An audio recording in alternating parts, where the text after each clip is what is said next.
Oh mais quelle minéralité intense! Oh le minéral! Ça sent les effluves de l'allumette craquée au bord du feu de camp. C'est la vraie Bourgogne! Oh.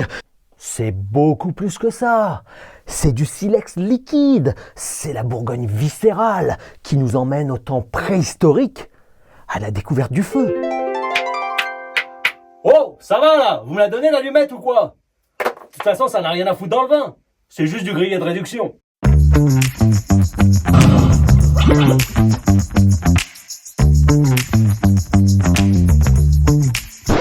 Salut à vous les amateurs de conseils et de bonnes bouteilles. Aujourd'hui, je vais encore me faire des amis en décortiquant les notes que certains critiques et amateurs de vin aiment tant et assimilent souvent à de la minéralité, le grillé de réduction. Et oui, on a tous trouvé à un moment ou à un autre ces notes de graines de sésame toastées, d'allumettes craquées ou de silex concassé dans un vin blanc de Bourgogne. Certains domaines en ont par ailleurs fait une marque de fabrique qui les rendait très facilement identifiables dans une dégustation à l'aveugle. Les Coches du Riz du passé, Pierre-Yves Collin-Moret ou même le domaine d'Auvenay faisaient à une époque tous partie de ceci.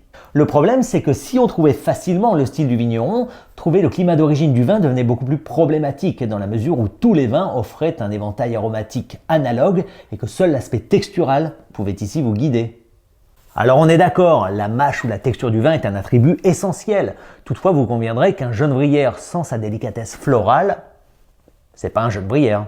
Les vrais amateurs des vins du domaine Coches du Riz vous diront tous que les vins de Raphaël, sans grillé de réduction, offrent aujourd'hui une lecture beaucoup plus lisible des climats dont ils sont issus, tant bien aromatiquement que texturalement par rapport à ceux embouteillés jadis par son père Jean-François. Alors pourquoi les critiques se sont mises à apprécier, voire encenser cette faute de vinification ? J'en sais rien. Ce que je sais, c'est que la presse préfère souvent parler de ce qui est manifeste plutôt que de ce qui est subtil, et qu'en France, les critiques n'aiment pas trop critiquer. Ils préfèrent n'exprimer que ce qui est positif. Je dis pas que je suis un mec négatif, je dis juste que le grillé de réduction de lit, c'est pas de la minéralité, et que les jolies notes de cuir de Russie que les critiques nous vendaient dans les Bordeaux des années 80, c'était des brettes. Enfin, je dis ça, je dis rien. Alors d'où viennent ces notes grillées ? Eh bien, je vais tenter de vous expliquer ça sans rentrer dans la chimie pure et dure, en me basant sur des observations faites dans le vignoble bourguignon et durant mes dégustations dans les domaines. Tout d'abord, je ne parle pas ici de notes olfactives d'un grillé lié à un élevage au boisé ambitieux. Dénotez ici un mauvais choix de barrique ou la faute au tonnelier qui vient vous plomber votre vin avec des notes de vanilline, de noix de coco toastée ou de toffee. Vous savez, les chardonnays australiens ou américains des années 90. La fausse minéralité ou le grillé dont je parle repose davantage sur des éléments soufrés et réduits qui apparaissent pendant la vinification et se développent particulièrement durant l'élevage du vin. J'ai par ailleurs remarqué que cette présence de notes d'allumettes craquées ou de silex concassé dans sa forme soufrée revenait plus fréquemment durant mes campagnes de dégustation sur des millésimes compliqués. 2011, 2012, 2014 ou encore 2021 font partie de ces années où j'ai sérieusement commencé à me demander si la fréquence accrue des épandages de soufre, au travers de pulvérisation par poudrage et ce jusqu'aux toutes dernières semaines d'autorisation de traitement, n'était pas responsable en partie de ce phénomène. Et oui, si ce genre de poudrage est en théorie lessivable par la pluie, je pense quand même qu'avec une fréquence de traitement aussi intense, certains résidus soufrés doivent forcément finir par imprégner les peaux des raisins et logiquement se retrouver dans les mous. En tout cas, en tant que précurseur de sulfure d'hydrogène, voire de futurs mercaptans, qui pourraient impacter de façon durable ces vins souvent flués qui découlent de millésimes plus compliqués. En ce qui concerne l'aspect réduit de ces notes grillées, les journalistes anglo-saxons aiment beaucoup les associer à l'autolyse, ce qui est vrai et faux à la fois, et ce qui va me pousser à élargir mon analyse à d'autres régions.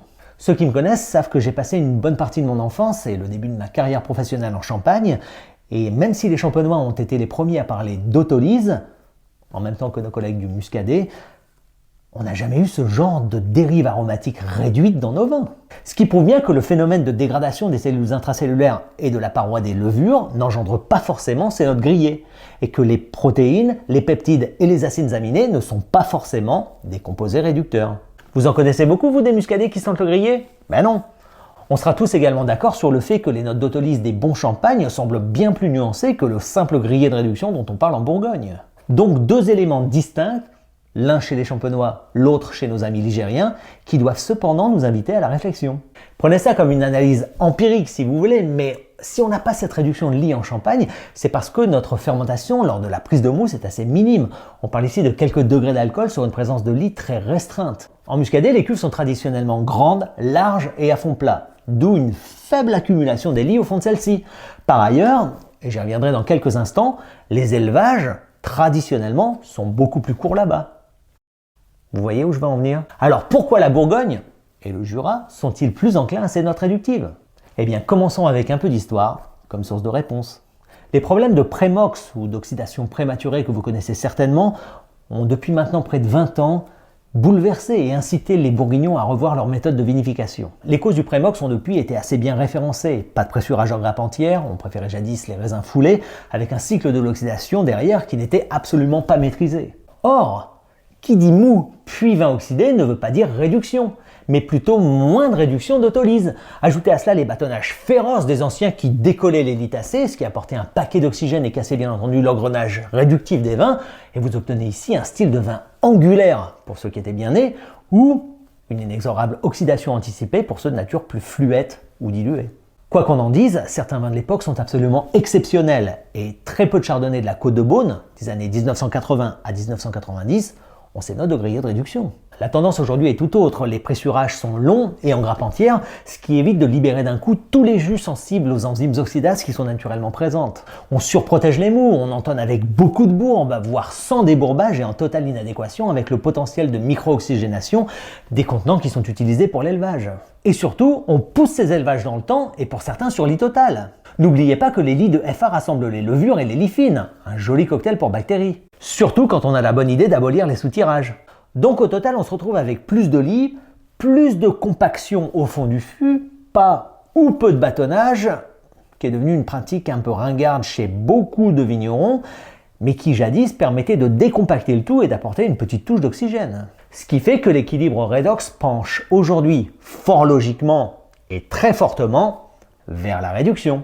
Et si le vinificateur utilise en plus des sulfites, qui sont, ne l'oublions pas, de puissants antioxydants, au mauvais moment, c'est-à-dire soit en phase réductive ou éventuellement pendant une remontée de lit, alors là, cette réduction d'autolyse, elle va se figer et vous avez la cuvée parfaite pour les amateurs de l'allumette craquée et du silex concassé. Ajoutez à ça que de plus en plus de vignerons bouchent sous diam, aux propriétés beaucoup plus hermétiques que le bouchon naturel, et vous avez là l'opportunité de garder votre grillé de réduction pendant un paquet de temps. Vous comprenez maintenant que ces notes grillées, soufrées ou réduites résultent d'une succession de fautes, soit viticoles, soit œnologiques, mais qu'en aucun cas, elles ne pourraient être assimilées à des marqueurs terroiresques bourguignons. Mettre les vignerons qui encapsulent ce genre de fautes dans leur vin sur un pédestal relève autant de la supercherie que du manque de discernement de la part des critiques ou des professionnels du vin. D'un point de vue plus pondéré et gastronomiquement parlant, il est évident que le mauvais goût de noyer les sushis dans la sauce soja ou éventuellement de commander une côte de bœuf cuite à point et dure comme la semelle d'une chaussure peut susciter chez tous une certaine tolérance. Tout comme l'appréciation de notes grillées, soufrées ou de vanilline dans un vin peut être très personnel. Après tout, tous les goûts sont dans la nature. On notera toutefois qu'aucun chef ou critique culinaire ne serait assez con pour vous recommander de manger une côte de bœuf trop cuite ou un assortiment de sushis baignant dans la sauce soja. Le monde du solide serait-il moins hypocrite que celui du liquide? Rien n'est moins sûr. Santé!